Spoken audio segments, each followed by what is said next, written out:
আমাদের সন্ধ্যেবেলার টিফিন ফুচকা খাওয়া। এখন ফুচকা ভাজা হচ্ছে।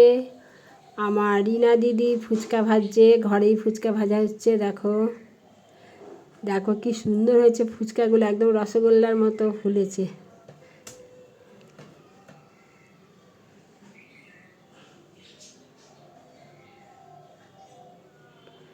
এই যে এবার আলু সিদ্ধ মাখা হবে ছোলা দিয়ে, আর অনেক কিছু মশলা দিয়েছে আমার রিনা দিদি আমাদের ফুচকা খাওয়াচ্ছে।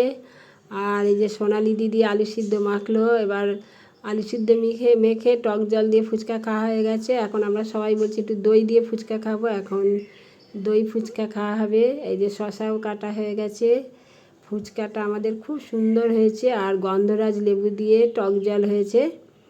খুব সুন্দর খেলাম ফুচকাটা, খুব সুন্দর হয়েছে। দেখ তোমরা দেখতেই পাচ্ছ ফুচকা ভাজাটাও খুব ভালো হয়েছে।